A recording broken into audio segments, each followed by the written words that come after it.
होगा major to. Aishwarya, ये वो मुल्क है जो पिछले 50 सालों से रेडिकलाइज्ड है। तो ये आपको लग रहा है कि ये कुछ मिसाइलें, कुछ लोकेशंस, कुछ बिल्डिंग्स पे गिरा के लोगों का मन चेंज हो जाएगा? इन्होंने 30,000 प्रोटेस्टर मारे हैं। वो प्रोटेस्टरों के रिश्तेदार डर के मारे शिनाख्त नहीं कर सके, क्योंकि अगर वो आते इन बॉडीज को क्लेम करने तो उनको भी मारा जा रहा था। तो ये इतनी कट्टर जो कम्युनिटी है, ये इसका ओवरनाइट खात्मा नहीं होने वाला है। हजारों की तादाद में तो ये आईसिस के फाइटर्स इराक और सीरिया से इन्होंने अंदर मंगवाए हैं। तो जब तक आप ट्रूप्स ऑन ग्राउंड नहीं रखोगे, मतलब कब तक और कितनी मिसाइलें आप गिराएंगे? कब तक चलता रहेगा? और अगर कोई लिबरल लीडर प्लांट भी कर दिया, उसकी सिक्योरिटी का क्या? He is a sitting duck.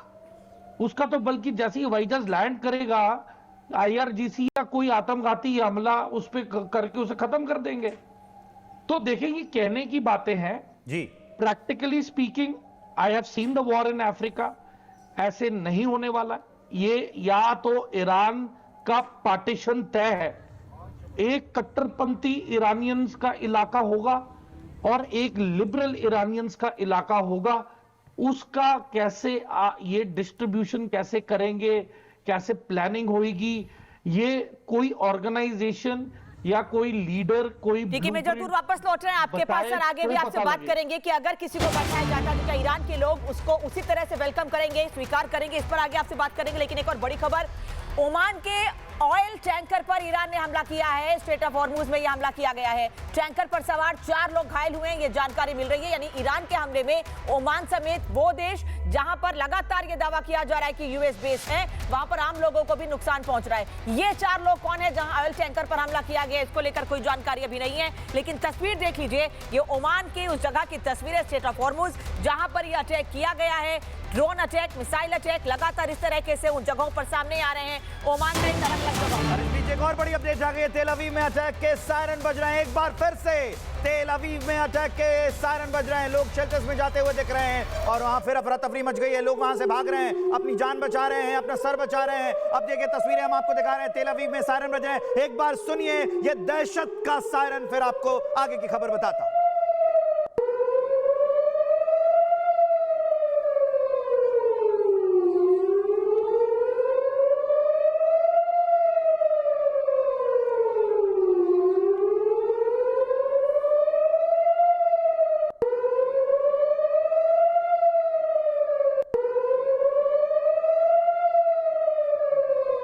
तेल अवीव की तस्वीरें हम आपको दिखा रहे हैं और आवाजें सुना रहे हैं। वहां पर सायरन बज रहे हैं। ये अलर्ट का सायरन है, ये दहशत का सायरन है, ये डर का सायरन है, ये इस बात का सायरन है कि अपनी जान बचाओ। लोग डरे हुए हैं, सहमे हुए हैं और इस बात से घबराए हुए हैं कहीं मिसाइल उनके ऊपर आकर ना गिर जाए, क्योंकि ड्रोन से भी अटैक हो रहा है, मिसाइलों से भी अटैक हो रहा है। ईरान लगातार हमला कर रहा है, वो निशाना बना रहा है। इसमें यह देखने वाली बात है कि आखिरकार अब तक कितने मिसाइल इस इलाके में गिरे हुए हैं। मैं आपसे यह जानना चाहता हूं कि अभी हमने बहुत सारे युद्ध देखे हैं, रूस यूक्रेन जंग देखा, आर्मेनिया अजरबैजान का जंग देखा और भी छोटे मोटे बहुत जंग होते हैं, लेकिन ये जंग आपको कहां जाती हुई दिख रही है? पहले उसमें 2 देश आमने सामने थे, इसमें तो कई देश, कई फ्रंट खुल चुके हैं। तो ये जो अटैक है, जैसे अभी हम लोगों ने ऑप सिंदूर में देखा, जैसे उसमें 2 इंडिया पाकिस्तान थे, रशिया यूक्रेन की लड़ाई चल रही है, लेकिन इस पर्टिकुलर क्राइसिस में ईरान ने बहुत सारे देशों को शामिल किया है और उसका एक रीजन है क्योंकि ईरान की कैपेबिलिटी ऐसी नहीं है कि वो डायरेक्टली यूएस पर अटैक कर सके। उसके पास उतनी लॉन्ग रेंज मिसाइल्स नहीं है। वो इजराइल के ऊपर भी उसे पता लिमिटेड सक्सेस मिलेगी क्योंकि आयरन ड्रोन है, तो कुछ मिसाइल पेनिट्रेट। ये देखिए, इस बीच मैं आपको रोक रहा हूं, ये बेहद अहम तस्वीरें हैं। हमले का विजुअल है ये।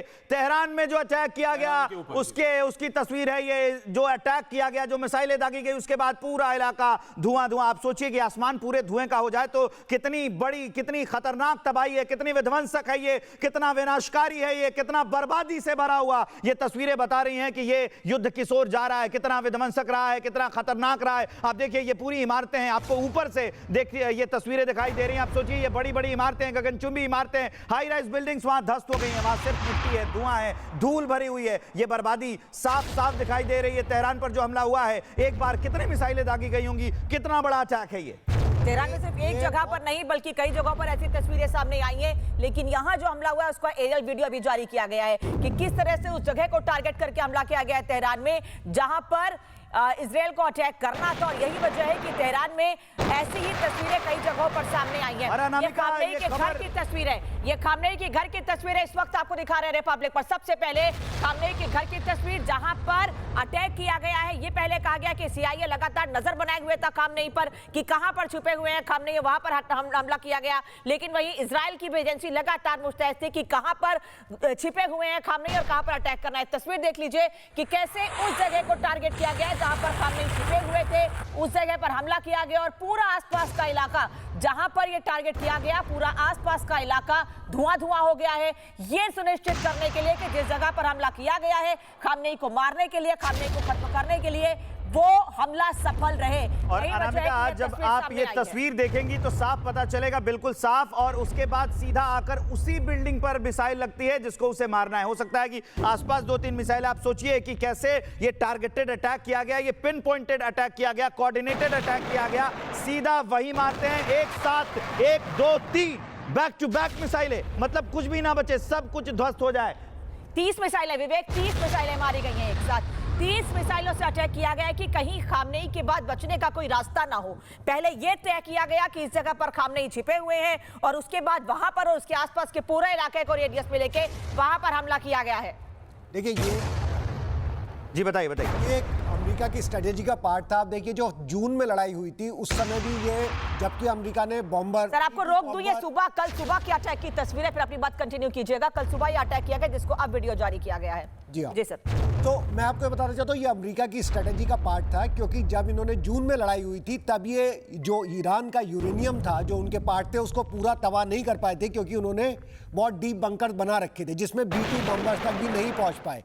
इसलिए इस बार और सेकेंड थिंग, अमेरिका कभी भी बूट्स ऑन ग्राउंड नहीं लाएगा, मतलब अपनी पैदल सेना को वहां नहीं भेजेगा।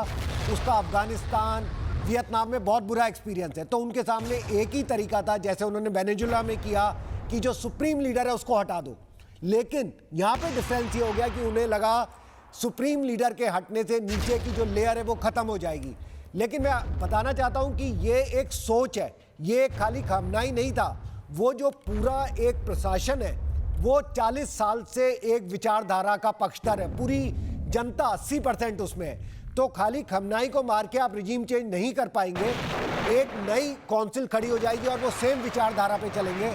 तो अभी ये लड़ाई की शुरुआत है। सर, आपका विश्लेषण भी बेहद अहम है, लेकिन ये तस्वीरें भी बेहद अहम है। एक बार मैं अपने दर्शकों को बताऊं कि सबसे पहले आप रिपब्लिक भारत पर देख रहे हैं, खामनेई के घर पर जो अटैक किया गया है उसकी तस्वीर हम आपको दिखा रहे हैं। आप देखिए, सीधा एक मिसाइल आती है और एक के बाद एक 30 मिसाइलें आती हैं कि कुछ ना बचे, सब कुछ खत्म हो जाए, तबाह बर्बाद हो जाए, सब कुछ बर्बाद कर दिया जाए, आसमान जैसे धुएं का बना दिया गया। उसकी तस्वीर हम आपको दिखा रहे हैं। खामनेई के घर पर एक के बाद एक 30 मिसाइलों से अटैक किया गया है, पूरा इलाका ध्वस्त कर दिया गया है। आप सोचिए कैसे ये अटैक किया गया होगा। पहले भी, इससे पहले जानकारी आ चुकी है कि हमको ये समझना पड़ेगा कि करीबन पिछले 12 साल से ये जो कंपाउंड है, इसमें 2 कंपाउंड थे। अगर आप देखें ये विजुअल, ये 2 चौकोर नुमा बिल्डिंग है, दोनों के बीच में एक स्क्वायर है छोटा, एक उनका घर है, एक उनका ऑफिस है।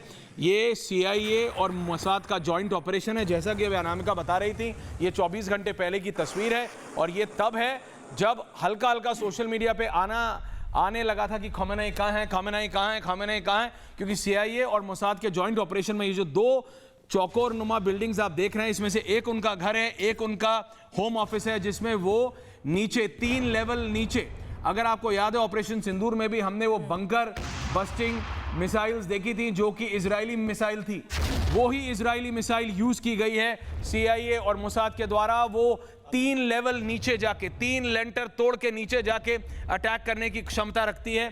वो सेकंड लेवल बेसमेंट में थे, जो कि CIA रिपोर्ट में वापस दिया गया है। और अभी मैं वही पढ़ रहा था, अमेरिकन सेनेट में ये पेपर रखा जाएगा। इस तरह की बात American news papers, American news agencies कर रही हैं कि मोसाद और CIA के जॉइंट ऑपरेशन में खामनेई, डिफेंस मिनिस्टर, उनके 4 क्लोज एड्स और उनके परिवार के काफी लोग, जिसके अंदर कई सिविलियंस भी हो सकते हैं, लेकिन क्योंकि वो खमेनी के साथ थे, इसलिए वो कोलैटरल डैमेज है। और एक बार फिर बता रहा हूं, ये तस्वीर देखिए और फिर ये तस्वीर विवेक समझने की कोशिश कीजिए। अनामिका, ये दो चौकोर नुमा बिल्डिंग, एक उनका ऑफिस है, एक उनका घर है, दोनों में 3 लेवल के बेसमेंट्स हैं। वो पिछले 12 साल से जब भी कुछ क्रिटिकल होता था वो यहां आ जाते थे।